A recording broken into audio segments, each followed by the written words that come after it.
disagreements with certain positions that have been taken. But I'm talking about the institution of government recognized to carry out certain constitutional amendments that will be required. The National Assembly in this case. Okay. Exactly. So the APC has not approached you and say, look at this document, we're bringing it to you. No. Right. I, unfortunately, like most Nigerians, Googled the document. This is an indictment on your party. Yes, and we make bold to admit when there are shortcomings in certain things that we're doing as a party. And that is why some of us are trying to encourage Nigerians to realize that the APC has people who have the interest of this country at heart. Right, okay. Let me stop you there and bring in Mr. Tokwe Fashua. You want to disrupt things. You're the newcomer in town. You don't think any of these parties are getting it right, and you've offered your party to Nigerians. So tell us, what are your views on restructuring, and what do you think needs to happen? All right, thank you very much, Kadaria. We in ANRP, we don't take decisions in a hurry, and so we put this issue through a ringer. And what appeared was that we realized there's something that restructuring should mean.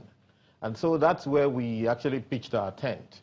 Restructuring should mean that every now and then a country should look at, the outcomes of whatever policies and structure it is operating and ask itself, is this working for the people? If it's not, then you restructure. Okay, so what are the evils that restructuring will fix, in your view? Absolutely. For example, the point is, recently we got to hear that Nigeria has 87 million people poor, and that number is increasing. If a country has independence in 1960, and up to date you are producing the largest number of poor people for the world, your structure isn't working. If a country has about 15 million children roaming around the streets when they should be in school, your structure isn't working. If you're the poorest, if you have the worst maternal mortality, your structure isn't working. If the money is not getting to the people and you have the largest number of unemployed people, perhaps per capita in the world, then your structure isn't working. And I think that these are the things that should, and of course, if you have issues with security, we're talking about people dying all around the country, people being on each other's neck, many unexplained killings and so on. Your structure isn't working. So we believe that some of those things, and they're targeted stuff, for example, we can actually, by now, state policing is a fait accompli in this country. We should be talking of state, there's no big deal. All that stuff about the governor is going to use it, yes, some of the governors are despots in their way, but we believe that the advantages outweigh the disadvantages.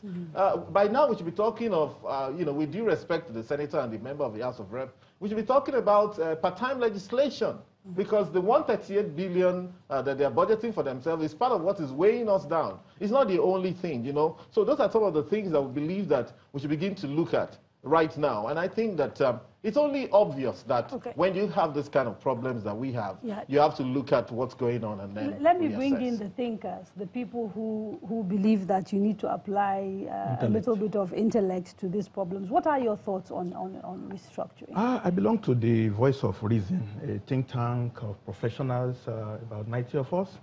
And all what my colleagues have been saying is what we have been listening to. We align ourselves with it. But let's just look at the economic imperatives. Look, we have been having 2 million barrels of oil per day in the last 30 years, the same amount of money. And we've grown from 55 million now to 160, 180 million. Can we sustain what we have now with the money we have been getting? What is missing for me in this conversation is that nobody's making a direct link for me between how restructuring itself, as we are sort of talking about it, and some of these issues. And I think for a lot of Nigerians listening, that is perhaps part of why they get very confused. We've studied this matter. Look, Restructuring report identified 584 institutions of federal government. Give an example, Federal Ministry of Agriculture. There are about 10 departments in Abuja, each one replicated in 36 states. Just one vehicle, staff, collecting salaries. So just the sheer size of the administration and bureaucracy. We cannot even afford, look, we cannot afford Pendia Semog. We cannot afford the job. We are not United States of America, for goodness sake. We are just a very small, not to Texas, a state in the US. So we cannot afford bicameral legislature. We cannot afford 36 state assemblies drawing money, just one vote a week, and all the resources is going into them. So in our own group, economic imperatives, efficiency of running the system. You need to operate on modular basis so that you can really look at problems on micro scale where it applies.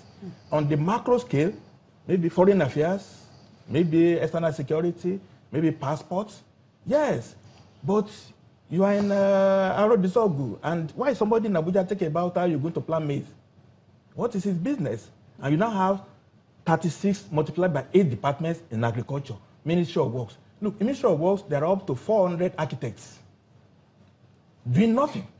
And you have these numbers from proper research. You're not just pulling them no, off the top of absolutely. your head. I was in federal service. I retired a couple of years ago. So I worked federal service all my life, 27 years. So I know what I'm talking about. The bureaucracy is too, you cannot just afford it. Even if it's the best system in the world, we can't just afford what we have now. We have to break it down. We must revise the ratio of 70% recurrent, 30% capital. We must flip it over. That means we cannot afford more than maybe 200 legislators maximum. Okay. I think we'll get to details because yes, we'll get to details. In VOR, we have done this, and the fair bodies that look, we have studied all the documentations from 1931 up to date. Okay. And now, we have a document that just synthesizes everything, okay, ready to go. We will carry on the conversation, but I want to talk a little bit to the people watching us at home. They can join the conversation on our social media handles, Twitter at Channels TV or at Kadria Ahmed. Please use the hashtag NGTheCore so that we can track what you're saying, and if possible, share your comments with everybody else. We're also on Facebook at Channels Forum, and we also have a studio audience that will be part of this conversation. We will take a short break. Don't go away.